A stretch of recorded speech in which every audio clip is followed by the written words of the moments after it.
Hi everyone, thanks for being here. If you do project-based work, whether you're running a small construction company, managing projects and people, working as a consultant or contractor, or even thinking about growing your work into a business, and you've ever felt like everything depends on a few people remembering things, answering the same questions, and holding the operation together in their heads, this series is for you.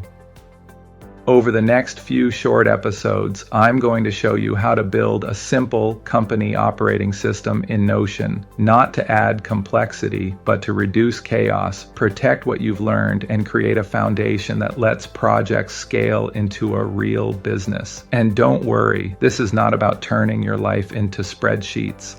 Why management, not effort, limits growth?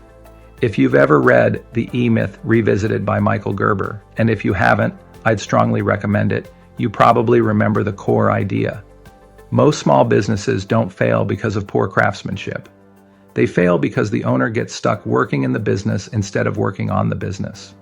Michael Gerber makes a simple but uncomfortable point. If our business can't run without us constantly remembering things, making judgment calls, and putting out fires, we don't really have a business. We have a job with overhead. Construction is especially vulnerable to this because expertise lives in people's heads.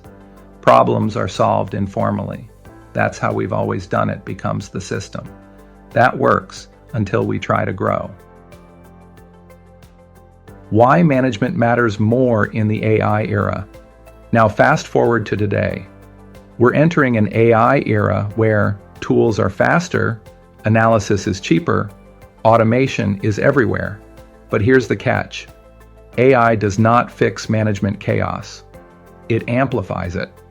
If our processes are unclear, undocumented, and inconsistent, AI won't help, software won't save us, dashboards will just give us faster confusion. In the AI era, management systems matter more, not less. AI rewards companies that already know how work flows, who owns decisions, where information lives. That's why this series exists. The honest diagnostic question. So let me ask you something very simple, but very revealing. Where does your company actually live?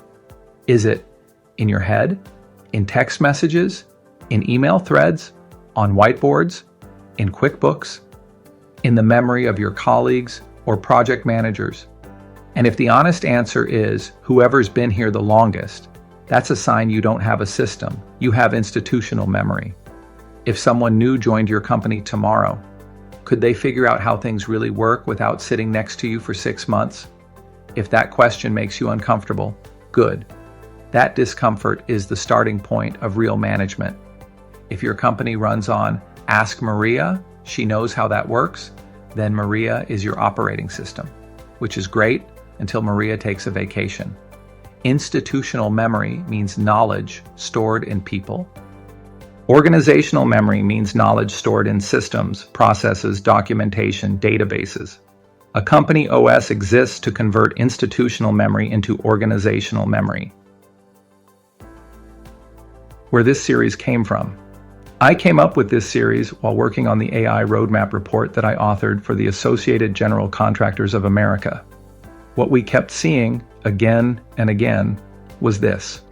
One of the biggest barriers to scale in small businesses is the absence of a basic operating system. No shared structure, no clean workflows, no place where decisions and knowledge accumulated. I've also personally worked in environments where there was no operating system, no shared memory, no intentional management layer. And the result is always the same. Talented people working hard, relying on tribal knowledge, heroic effort, and the hope that nothing important falls through the cracks. This series is my attempt to fix that, practically. What we mean by operations. Before we talk about software, we need to be clear about language. Operations is not paperwork. Operations is how work moves, how decisions get made, how responsibility is assigned, how knowledge accumulates instead of disappearing. If those things only exist in people's heads, we don't have operations. We have heroics. The business runs only because a few people keep saving it. And heroics do not scale. Operations means work flows because the system makes it easy. Heroics means work flows because someone personally intervenes.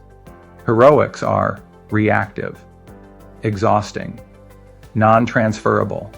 Operations are proactive, repeatable, scalable. Defining the company operating system, OS. A company OS is not accounting software. It's not scheduling software. It's not estimating software. Those systems track transactions. A company OS tracks coordination. It answers questions like, what projects are we running? Who owns what? What's coming next? What did we learn on the last job? Where does information live long term? If tools like Procore or Builder-Trend are the engine, our company OS is the dashboard, wiring, and memory. Most small companies don't have that. Core components of the OS. In this series, we're going to build a simple company OS made of 5 components. 1. Projects, the backbone of everything. 2. Tasks, how work actually gets done. 3. Clients and leads, how work comes in. 4. Knowledge, estimating lessons and SOPs. 5. Dashboards, owner-level visibility.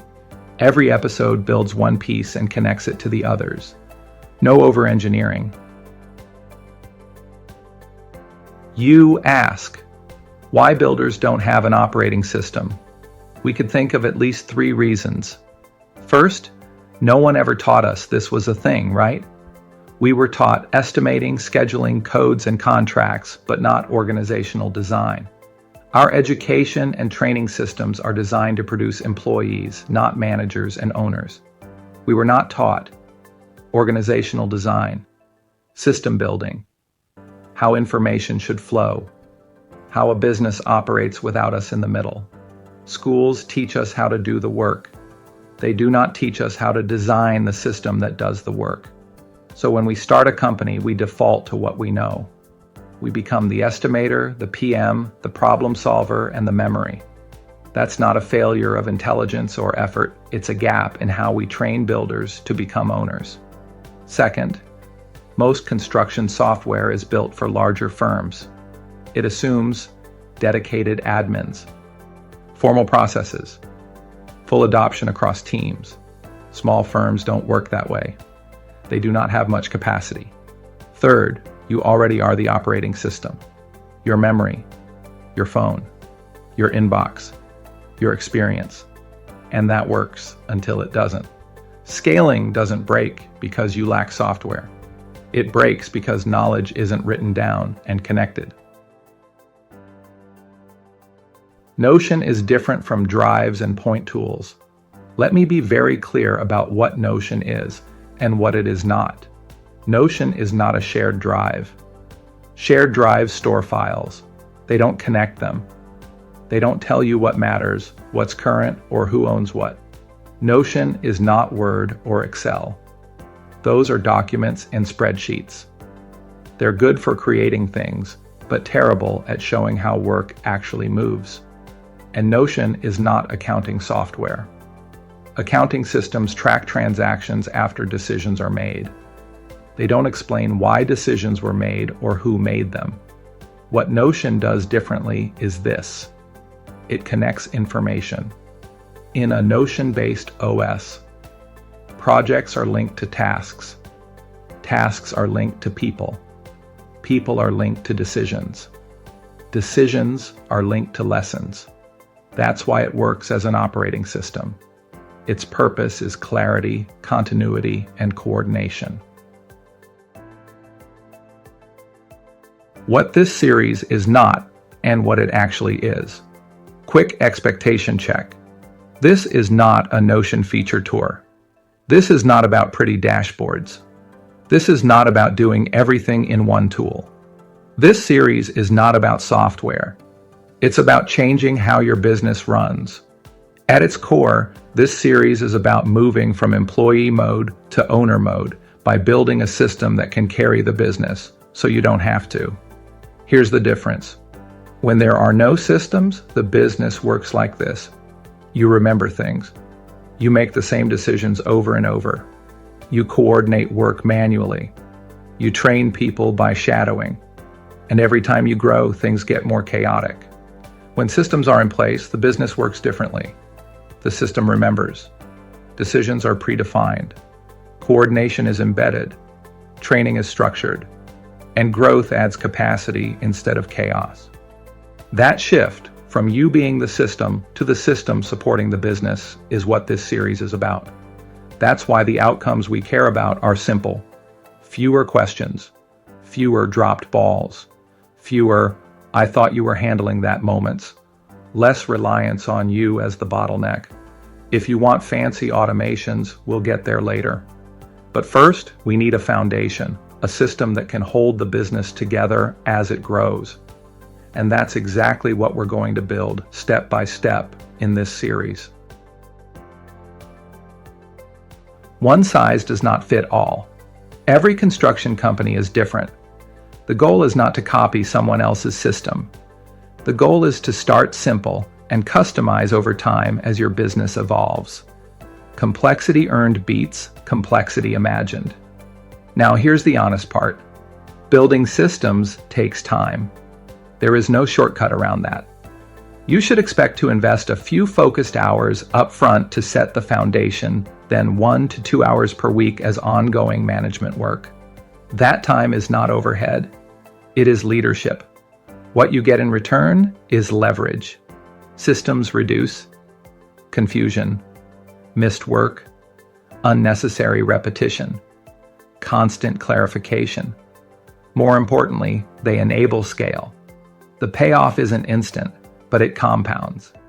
Each week you invest in the operating system, the business becomes a little less dependent on you. That's how owners stop working like employees. That's how companies grow without breaking. What you'll have and what comes next.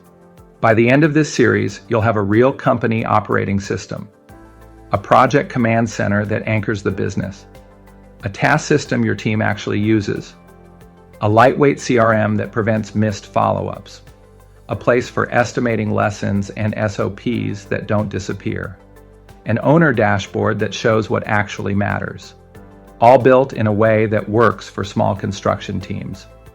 In the next episode, we start with the single most important piece of the entire OS, the project's database.